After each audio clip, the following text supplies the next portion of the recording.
morning from Los Angeles, or good afternoon to our attendees from Europe. My name is Henrik Helgesen. I am the moderator for today's webinar. This is the 116th episode of the Areopa webinar. This one is entitled, "You Don't Have to Make Test Plans Anymore."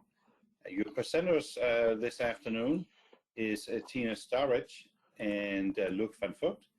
And before we get started, I just have a couple of housekeeping rules. Your mics are muted. You can post questions in the GoToWebinar question window, and we will be handling those at the end of this session. And if in case you haven't seen, we have a slew of previously published sessions on our YouTube channel. It's on YouTube/Areopa Webinars. And if you want to sign up for the newsletter to get notified of any and all upcoming webinars, please sign up for the newsletter. And speaking of upcoming webinars, we have a plethora planned already coming up after the winter break, the Christmas break, the Hanukkah break, New Year's, on Monday, January 26th. Tanya Brekomeska is going to show us about Excel reports layouts from basic to refreshable real-time reporting. On February 9th, we have Christian Links talking about the chaos to clarity, visualizing AL architecture for scalable business central solutions. On February 23rd, if you can't make it fast, make it feel fast. That is by Stefan Maron and myself. This is a replay of our Directions Poznan session. On March 23rd, we have Jeremy Visker talking about from AI novice to agentic thinking for the CAL brain. And on April 20th, we have What is GitOps and Why Should I Care with Tobias Fenster and Markus Lippert. But we are continuously looking for speakers and topics, and if you have an idea for a session, please bring it forward, and we will make sure to make it happen for you. Before we start, just one last thanks to our sponsor, Fornav, and with that, I will be handing it over to Luc. Yeah, so I guess you can see my screen. You don't have to make test plans anymore. As you can see, this presentation was done, or the first time we did it on May 27 this year at Days of Knowledge in Days of Knowledge Central in Darmstadt. It was actually a part of the project that Tina and I started with over a year ago, which we will elaborate on a little bit later. Before we go into what we're going to discuss today, let me introduce myself a little bit for those that don't know this bald head. I'm Luc van Vugt. I'm running my own company, Fluxus, and at the same time, I'm QA lead at 4PS. Unfortunately, last summer, I fell off the balcony in France, and I'm not acting either of those two at this moment. I'm getting back on track, small steps, and one of those steps is doing this webinar today, which is for the community, but also it's related to work we're doing internally at 4PS, and well, so that's, let's say, servicing both of them in the steps I can take at the moment. I've been MVP for quite a while, doing a lot of community work and still fancying that. And as you might know, I'm a test automation freak. And here is where, well, actually the topic itself, but also test automation is where Tina and I got hooked into each other. So Tina. Yeah. You. So, to introduce this bald head, my name is Tine Starič. I work at Companio as a strategist, just like Luc. I'm an MVP, but for far fewer years. Luc is a test automation freak. I would say I'm AI obsessed. That's where my freakiness comes from. But I'm also an enthusiast for test automation. And I think this is the points that really brought us together, and that's where we started to explore this crossover between the test automation and AI. So let's see what we did. Yeah. So we've got a rough agenda. I'm going to discuss what a test plan is, why it matters to software engineering, software quality, and what is the challenge we have with a test plan. And here's where Tine will step in, and that's exactly what we did last year. As Tine said, being the AI obsessed, also being a bit of test automation freak, but for me, for sure, that's why we met together. How can we show how AI can help you with a test plan, but actually it's wider than that. But we'll talk about that. System prompt is a very important concept in this context. And at the end, we'll have a short wrap up on, okay, what did we learn from this? What did this project brought to us both? So to describe the goal for this project, it was not just to present something to you present right now, but also to learn and develop ourselves. If I talk for myself, I was more or less an AI nitwit a year ago, and Tine was maybe one of the first in our world to jump into that. You might recall, and we have a reference rate later, that a year ago he did a presentation at Areopa webinars about becoming a prompt engineer. And that's more or less where our project started. How can we learn from each other on both ways, test automation, using AI to help you with test automation. We had a goal to share our findings also, and that's what we did with the presentation at Days of Knowledge Central, but also at BC Tech Days last year. And actually, this is a nice and simple illustration, in my opinion, how AI can be your companion in anything you want to do.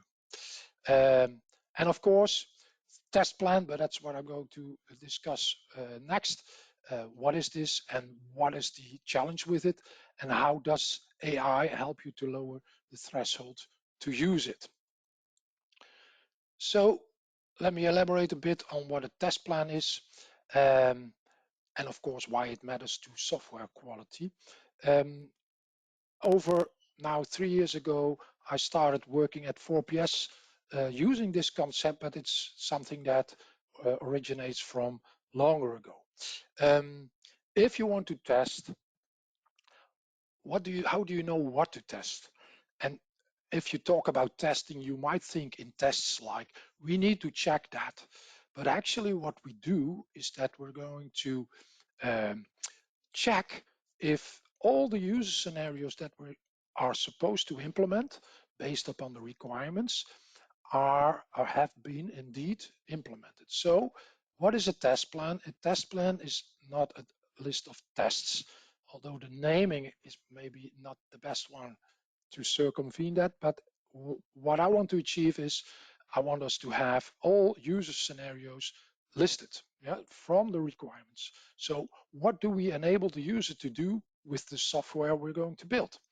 And what are then the different behaviors that we are going to put into that system, or the different scenarios the user can exercise with that new piece of software or that added piece of software. So it's a set of scenarios, test scenarios used for validating the requirements. Yeah. In my opinion, this is an inseparable part of the twin with the requirements. If you have requirements, you need to have a test plan resulting from that. So that's what we do at 4PS. If we work on requirements, we set up a test plan to be able or to show that we understand the requirements. Are these all the scenarios that we're going to implement? Is this what the requirements tells us to implement? Why a test plan? Well, if you do this, you do that before coding. And it turns out, and it was a nice exercise when I joined 4PS, to see indeed that every team was now more capable to raise questions. Oh, is this a scenario? yes, that's very clear from the requirements, but wait, there are probably 3 more or whatever. So you're challenging the requirements by creating a test plan. And if you have a test plan describing the user scenarios, I as a developer know, oh yeah, this needs to be able to be exercised by the user. Oh, but this should also be able. Oh, this should also be able. And at the same time, I as a developer, but let's say a little bit later, I as a tester, know exactly what I need to check. This should be working. This should be working. And this altogether drives the quality of our software. If we have reviewed the requirements and agree upon this is the full list of user scenarios, then we all know there's nothing missing. Of course, we could all be having a blind spot, but then we all know, we had a blind spot. That's not me as a developer sitting in my room at my table alone, trying to read the requirements again and find out what I need to implement. No, we have agreed. These are all the scenarios. Some notes around it. Of course, when you talk about scenarios, there are sunny and rainy pass scenarios, also known as positive and positive negative tests. This will reappear later on. It was a nice part in getting AI helping me when I was trying this and helping us when we did this together. So how do you get a description or a marking of what are the positive scenarios? These should be able to be exercised. And what are the positive, negative scenarios ending in error messages, blocking you to continue. Not possible because setting is missing, whatever. Yeah. Scenarios are user actions, and in a test plan, we do not focus yet on pre and post conditions. So what is the data setup as precondition, and what are the things we need to validate as post condition? That's what I call test design, to really add those details. So we're focusing at this moment only on the user action. So that you can print a certain report, that you can post, whatever. So in general terms, this is what a test plan is about. And I want to dive a little bit into details also because these are important input to getting AI helping us. Let's say if Tine is the AI engineer and I'm the test automation expert, Tine will come up with a prompt and let the prompt generate a test plan and ask me, hey, look, how does this look? Is this what you're expecting? How do we need to tweak this?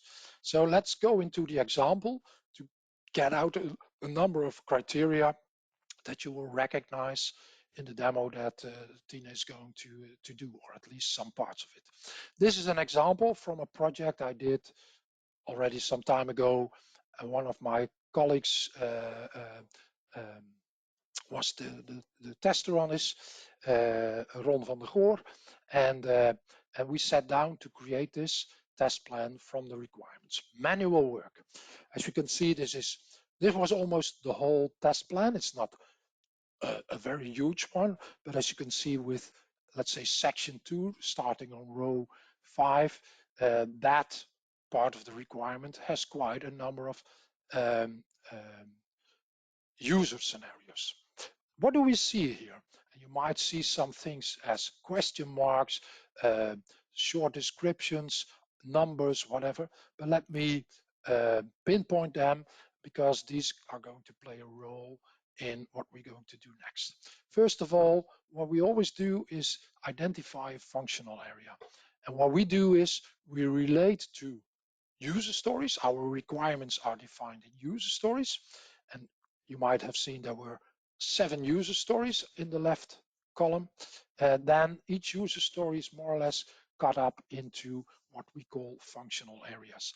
And how we do that is there's not a silver bullet or a golden rule telling you it should always be like this, but we tend to do this related to the the user interface. What screens do we access, or what is the functional entity? In this case, you could see something like price book and something related to that service order. This is just to focus on, oh yeah, this is one area of this user story. And there is also another area called sub-production. Not relevant what it means, but it's more like cutting things down into digestible parts.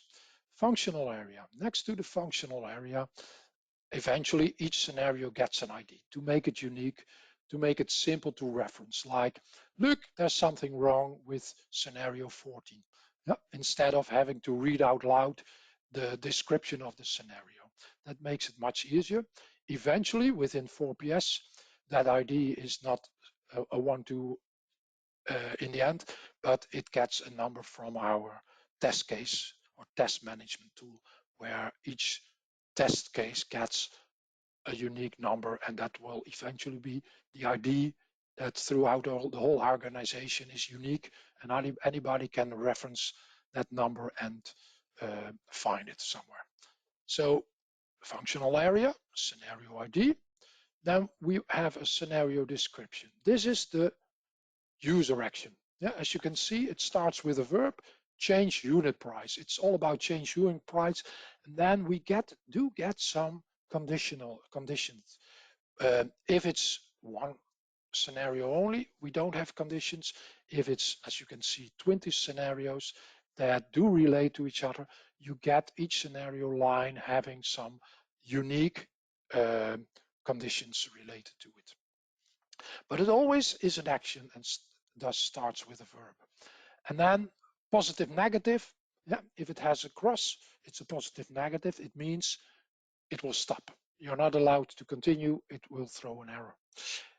The ones that are blank means it's a positive test. That should be able to lead to a positive result.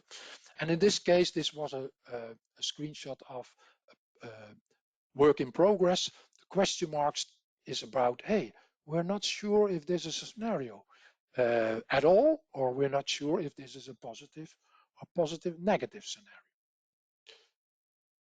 Okay, so functional area is an important part in the test plan, an ID, a scenario description, and the fact that it's positive or positive negative.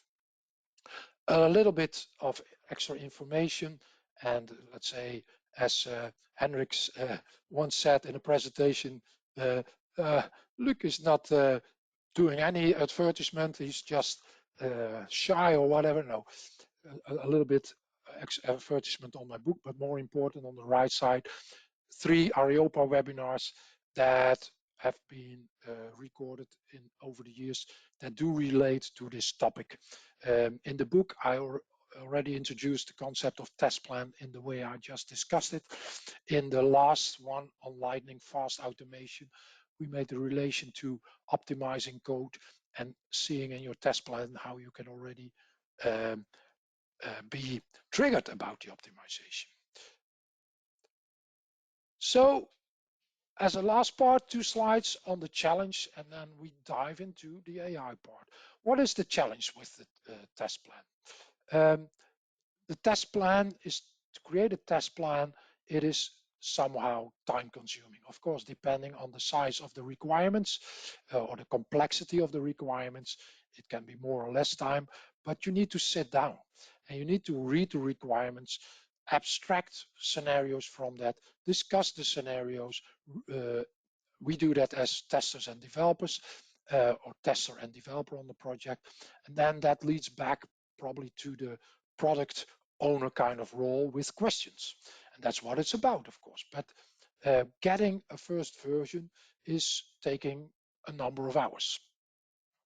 And of course, then when you're reviewing and conceiving them at the same time in the first version, that might feel like conflicting. You did your utmost best to get scenarios described, and then you also need to review it, or somebody straight is putting questions towards it. how about AI helping you to create them, letting you already being the reviewer yourself? And as I experienced what I call, there's a kind of emotional threshold. How do you do that describing? And yes, as some say at 4PS, which is quite valid, Luc is very nitty gritty on how you should phrase them. You should not phrase test or check or verify. No, you should phrase as the user action. So if the prompt is confined to do that, you get it described that way. Yeah. And yes, the list can become so big that it feels like endless. It's never going to stop. One of the first coaching jobs I did within 4PS for a team, I saw the developer more or less starting to smile, like, wait, we just got 6, but I think we have 18 of them, or we have much more than we ever thought of when we did it without a test plan. Yeah, and of course, for some people, it's not easy if you don't have anything built yet to come up with user scenarios. So if you have nothing at hand yet and you start from scratch, how do you do that? So the challenge is, how can we speed this up? How can we lower that emotional threshold of, yes, it should be described right, and I'm not sure if I can do that. No. If we can put that in a prompt as rules, it will come out just like that. We only need to, let's say, tweak that prompt to every time get the descriptions in the way we want it to be. So that makes us moving into how AI can help us. And I guess, Tine, feel free to take control from your side so you can handle everything from your machine. Okay. Can you already see the screen? Yeah. Perfect. Okay. So Luc kind of showed you why he's a test automation freak and how the test plan can really help. But then a year ago, we started talking about how AI could help. And that discussion actually started, well, how AI can help instead of just generating emails. That discussion started because Luc attended my session at Directions EMEA, where the topic was, how do you become a prompt engineer? Or in other words, how do you create a good prompt? Back then, a year ago, I was, let's say, preaching that to make a good prompt, you have to follow these 5 components. A good prompt for AI should have instructions, it should have steps, it should have format requirements, it should have examples, and it should have notes. And as I was kind of explaining how do you build a good prompt, Luc was already thinking how he could apply this to a test plan. So then we kind of hopped on a call and we started discussing how could we build a good system prompt that we could use with requirements, so that in the end we would create a test plan that at least the testers would have a starting point. We knew that whatever comes out of AI is not going to be perfect. We're not creating a test plan that we immediately use, but it gives us a starting point and it makes it much easier to start a discussion. What should we test, what we shouldn't test? And if you would like to know how that, let's say, how that session went, later on we did it on Areopa webinars, so there's a link available here on the slides as well. But if I was to do this part of the presentation 1 year ago, it would still look like, let's build a prompt and then maybe you can use it in ChatGPT to create test plans for you. But the technology has evolved a lot in the last 6 months, let alone the full year. So for today, I'm going to show you a different, let's say, usage and a different experience of building these prompts, the way I would go about it today. But before we get to those examples, I also want to kind of mention that we did this whole experience at the BC Tech Days workshop, which again, these were all stepping stones. The more we learned how to prompt, the more we learned how to create good test plans out of requirements. We constantly kind of evolved our approach, and that's why also the way we approach it today is different than how we did it at the workshop. the journey that we went through was first realizing the potential of a structured system prompt.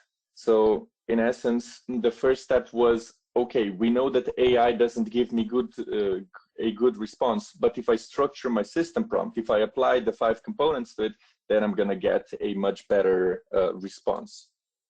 And then of course here came in Luc's idea of, okay, but can I apply this structure to these system prompts to creating a test plan? And that's when the initial approach started. We threw everything into AI, and we looked at what comes out. And that's when you again see that the key lesson is you cannot just throw things into AI and kind of expect that you will get a meaningful response. You need to create instructions. You need to create this system prompt. So for this, let me jump out into a program where I would actually today create these prompts. 1 year ago, I would say just write the prompts in a notepad, for example, and you can use them with ChatGPT. But something big has changed in the 12 months. These MCPs started rolling around.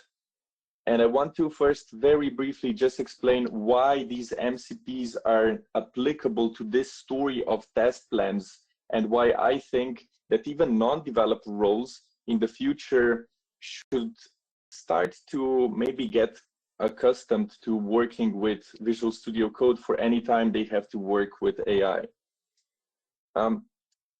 To give you a very plastic example, if you ask, or first let me show you that I have a task in my Azure DevOps, because this is what we use to track our project, to track our tasks.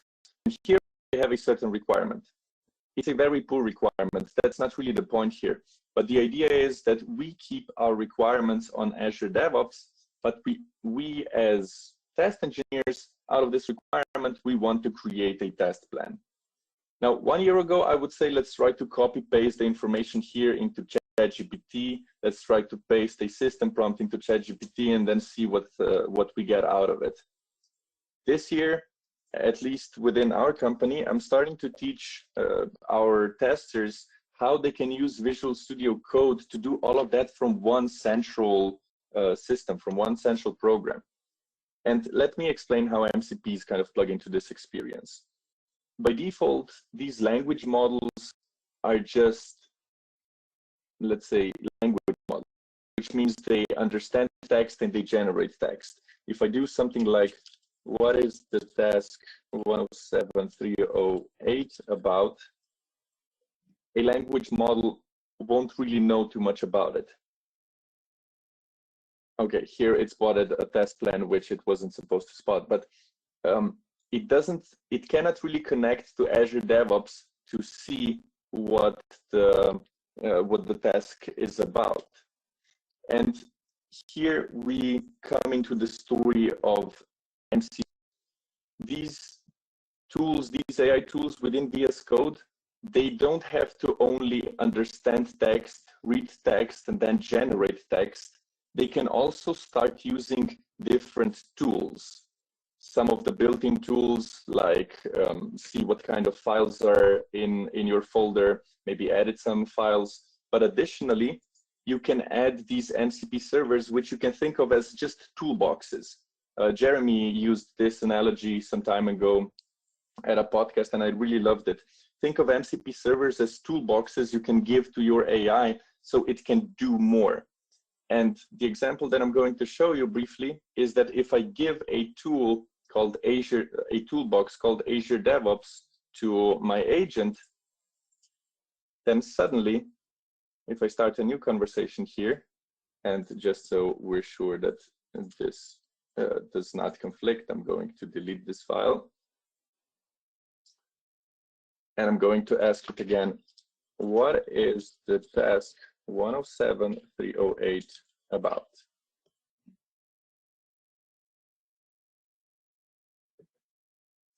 This time, you can see that AI knows that, oh, I have some tools that allow me to connect to Azure DevOps and get some information out of that task.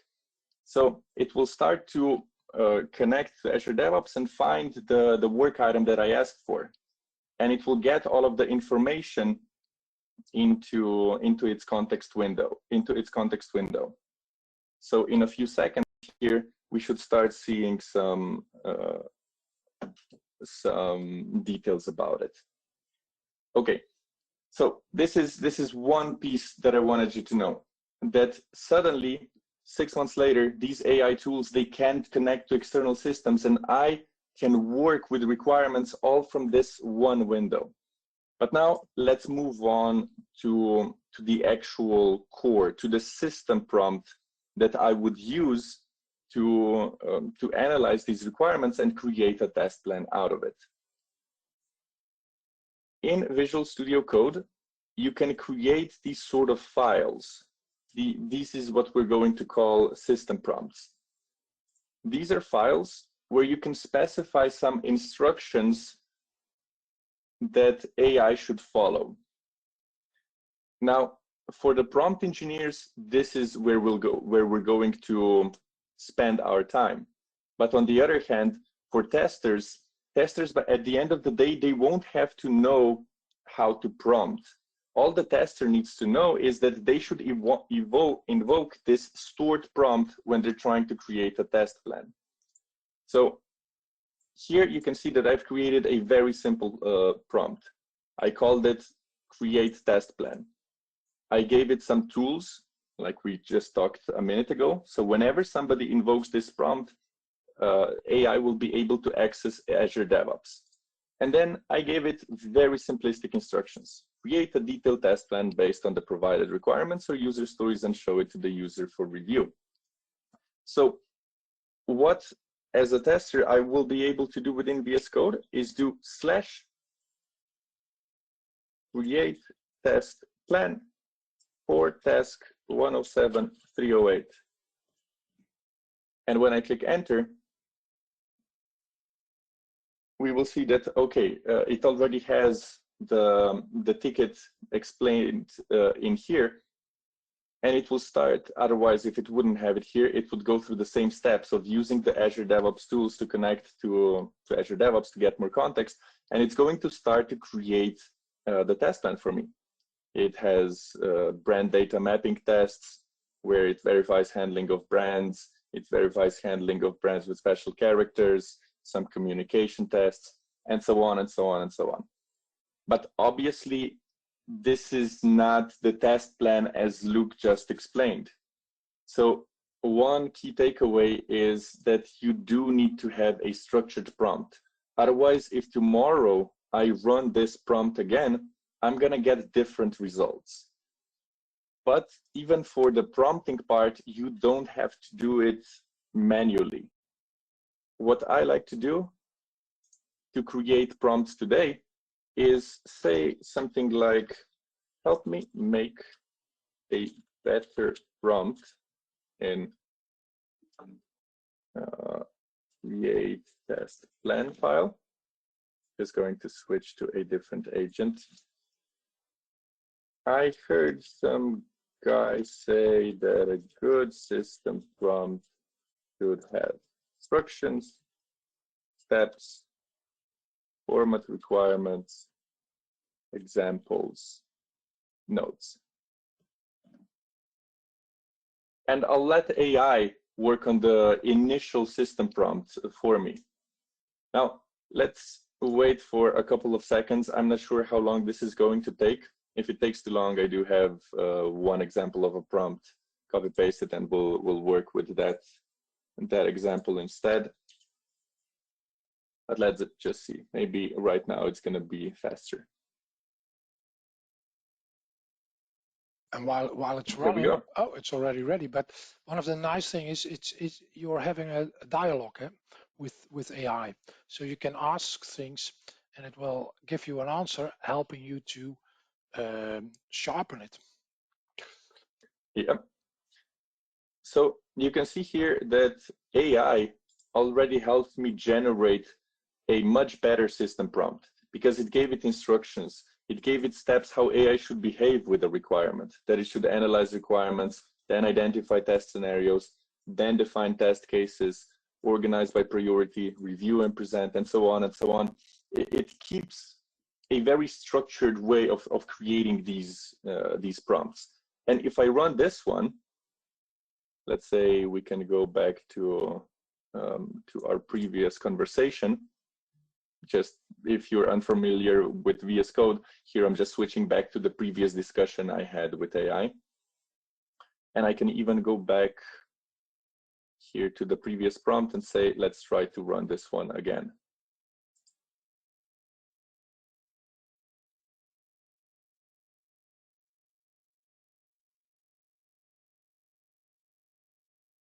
So this time, what we'll see, again, it will probably take a bit longer, but it will create a better test plan for me.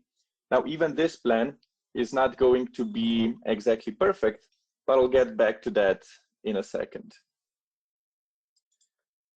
What I want to explain here is that you can get AI to kind of structure your requirements into these test plans, into examples of what we should test, what we shouldn't test, what's a positive path, what's a negative path. But it won't do that unless you kind of structure your request, unless you structure your prompt in a way that AI understands. But even if you structure it, at the end of the day, if the requirement is not good, which in our case, it's not the best, it doesn't really have a lot of information. If requirement is not good, the test plan that comes out of it isn't going to be good either. Because AI will not add content. Or maybe I should rephrase that. AI will add content, but it will make up that content, which makes it, well, not always good. But when you do have enough content on your requirements, AI is a great way to structure that chaos into something that's much easier to read, something that's much easier to follow. And in our case, that's a test plan. I do want to give a, let's say, kudos or recognition. I'm not sure what the right word would be, but I do want to give a shout out to Jeremy. Jeremy this year on Directions EMEA Day 3 keynote shared his way of using AI for everything that's not writing code. And I loved that because it fits very much into this thought process that me and Luc had. Everybody is talking about how you can use AI to generate code, but I've just shown you how you can use these same tools to do something like generate a test plan. Jeremy showed how you can get it to ask requirements questions, how you can get it to generate documentation, and also to create organization knowledge. So I think in the next 12 months, a big, let's say, evolution of these AI tools are going to be not only for writing code, but getting all of the non-developers on board, showing the non-developers how you can use AI to explain to you what the code does, to challenge your thoughts, to challenge your assumptions about a ticket, to help you generate documentation, to help you generate test plans. And I think we can do all of that from a very central tool, like, for example, VS Code. And that's where I kind of see the future. But there is one thing. I've shown you how you can create this system prompt with AI, and you can give it structure so you can get better responses out of it. But one key learning is that the first prompt is going to suck. It's not going to be good. It's really important that you take this iterative approach, that you look at what AI has done, what kind of test plan it has created, and then you come back to the system prompt and you say, I want to change a piece of instructions here. And you can change them manually, or you can ask AI to change the requirements for you. And this is slowly where we're going to go next, because this is where expert adjustments ensure completeness. Part of our experience with Luc was that I created a system prompt. That system prompt created a test plan, but it was Luc's knowledge of what a good test plan looks like that made the system prompt into something that well, something that I would actually use in live projects as well.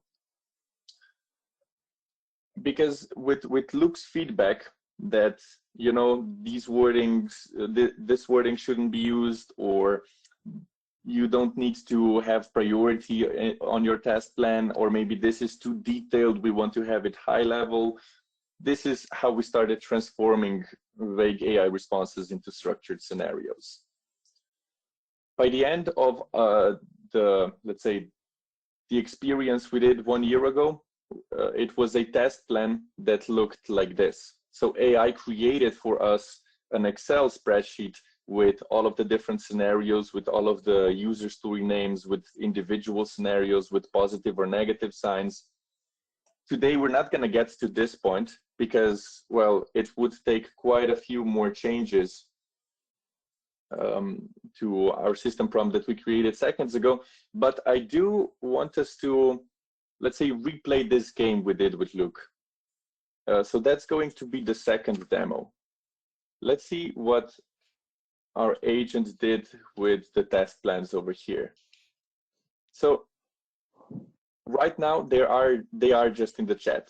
By the end of the day, I would instruct AI to create this into an Excel sheet, to create this into a markdown file, to create this in whatever file I actually wanted to have.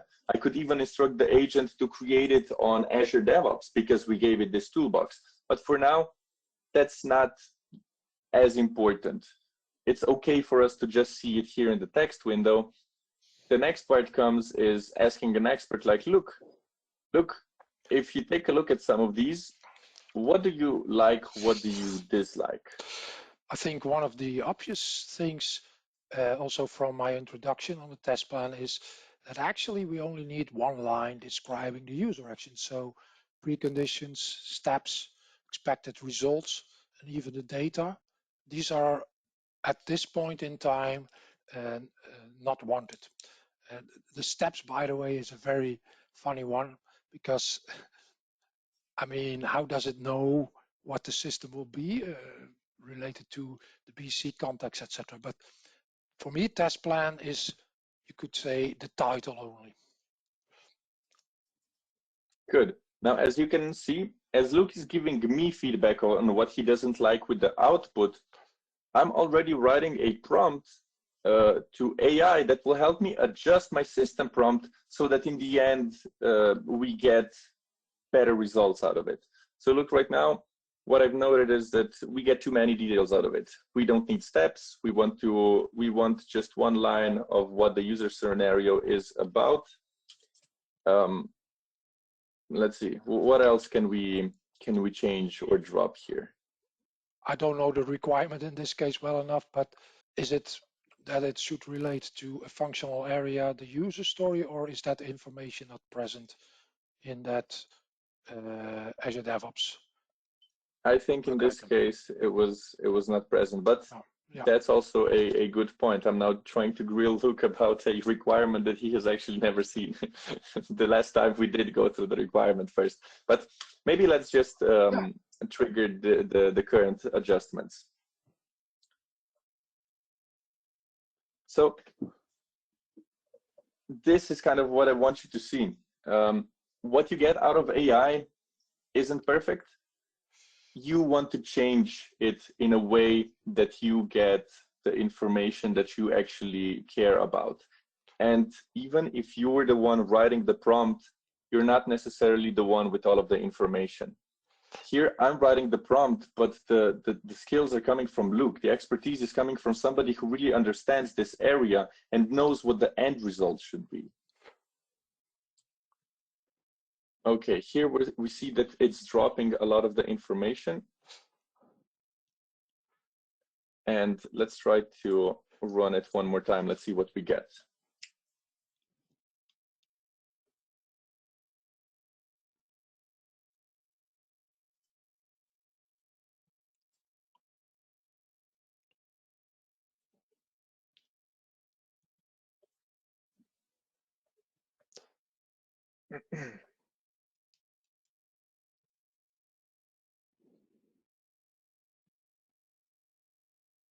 Okay, this is already looking different. It's a slight deviation from the points Luc was making earlier, simply because the requirement here is very technical. It's not as much user-oriented, but you already see that we've adjusted our prompt, and now we're getting something closer to what we actually want. We have these one lines of what should change, what should work. I still think there are new things here we could spot that we should tell to AI, that it shouldn't be going as deep as specifying code 60, text 255. But nevertheless, I do think this is what I wanted to share with you. Yeah, what is nice about this is also now you see it as described as scenarios. It calls it test scenarios, okay? But it's now it becomes clear that it, as I described, it shouldn't be a test like verify, check, or test. It should be an action, even if it's a technical requirement. Systems communicating with each other. It's not something where you should describe as verify, but what the system is going to do, is trying to achieve. And verification is not what a user does. Well, sometimes, but not as a standard daily task. Something I'm not going to continue with this with this game, but you get the idea. Now Luc spotted the verify, and we would change the verify. Yeah, so it's an iterative. It becomes more and more closer and easier to identify. Oh yeah, this is something. If you want to get everything in place in the first prompt creation, it's not needed. You can do this iteratively. Yeah. And what I pointed out before, what Jeremy showed, is that you can also use this for other parts, not just test plans. You could have different prompts that would help you formulate requirements, a different prompt that would ask clarifying questions, a different prompt that would create a documentation out of a completed pull request. These are all the things that you can create as different prompts, and that's why I'm really going down this path of showing even non-technical roles VS Code, because of this nice, let's say, nice way of handling all of these prompts that now others, people who are not prompt engineers, can just execute by doing a slash command, what we call, let's say, invoking these prompts. So a slash and then the name, create test plan, or slash review, review pull request, or review translations, and so on and so on.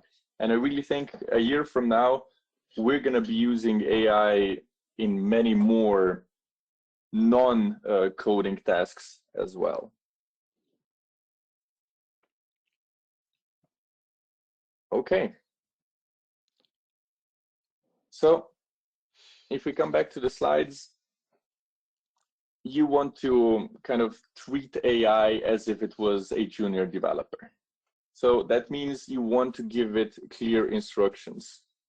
You want to kind of keep in mind that first attempts are going to be messy, but as you iterate over them, as you iterate over what comes out, that's how you're going to come up with much better instructions that follow how your team, how your organization, how you like to see the test plans.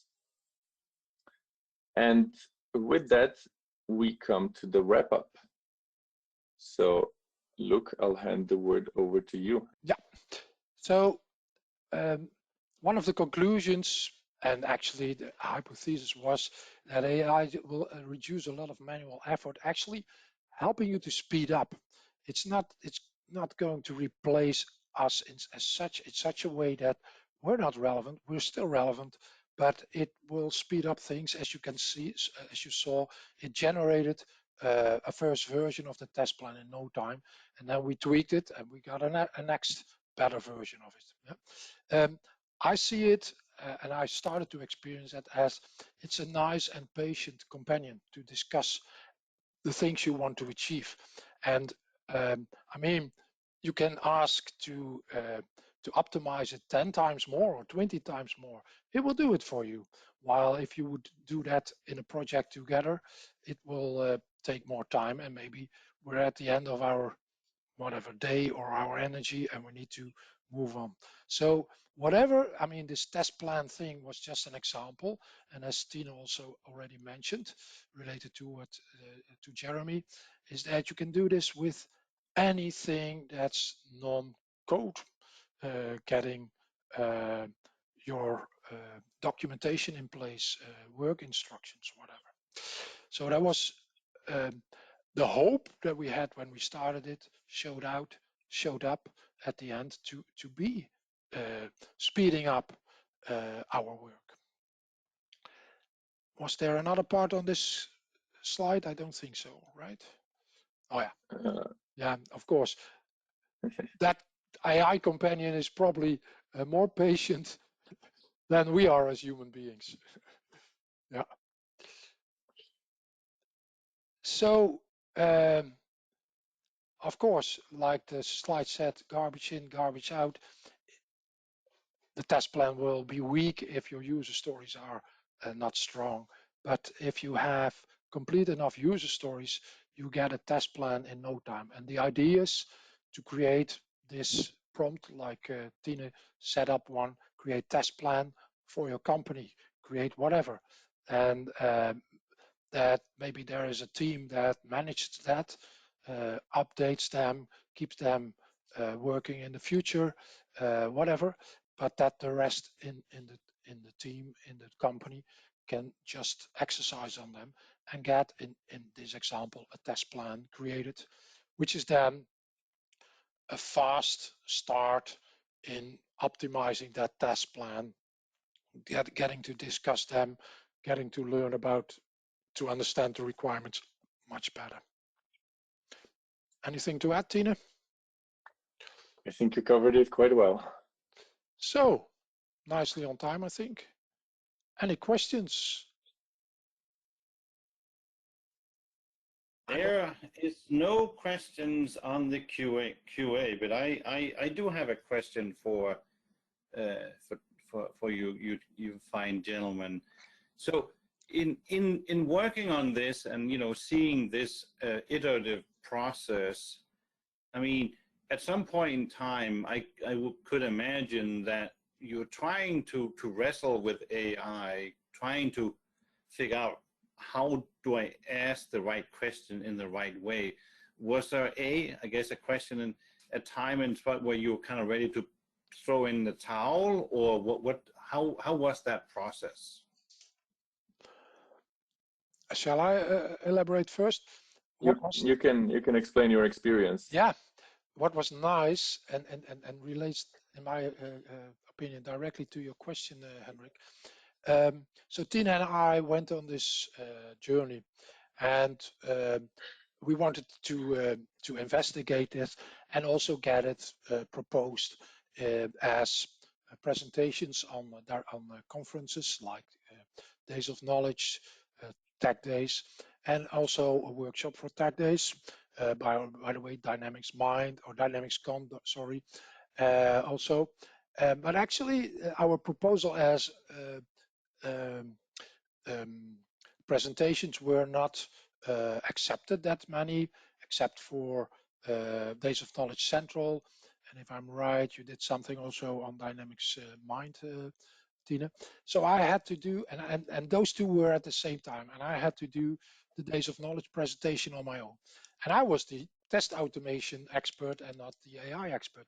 So far we had done this with the two roles played by Tine on one side, the AI and test automation by me only. So I needed to prepare myself, go through the whole thing we did so far together, and I got my prompt almost working, but there was something in the wording. It kept on saying user attempts to, or attempt to do something. No, you don't attempt, you do something and you find out it's working or not. So I wanted that out, and I wanted other things out, and it did not listen to me. you could say. It felt like, shoot, I told you. And I spent 2.5 hours tweaking my prompt, and then I thought, wait, why are you so stubborn? So I more or less posed that question. No, I posed the question, I do want this to be happening, and was a little bit more detailed. Why don't you do this? And more or less, the chat told me, look, you're just making a mess of it. You put it as, how do you say, optional notes at the end. So it's up to me to decide whether I use it or not. If you want me to use it, you have to put it as, what is it, first class rules at the top. So I moved things from notes to the start where I said something like, you are a test plan or a tester and needs to create a test plan. And 1, first rule, 2, the second rule, and then it came up incorporating those rules in the test plan.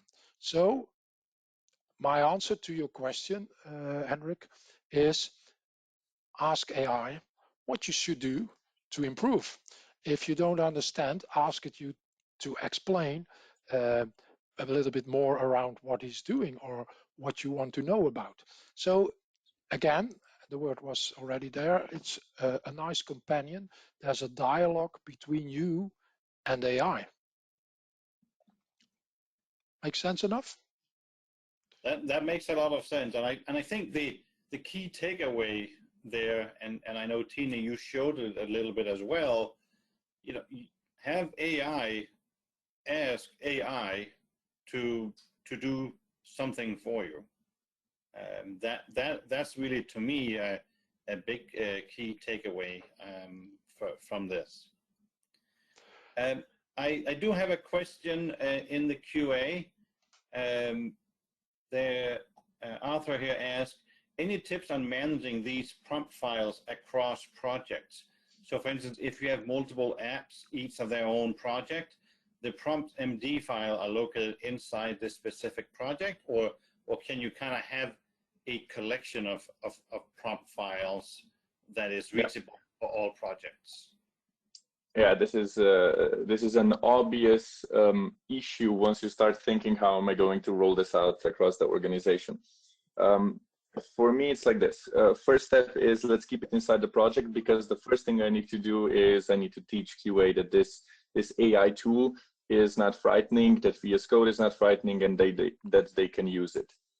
So we start with, okay, let's add it inside the project.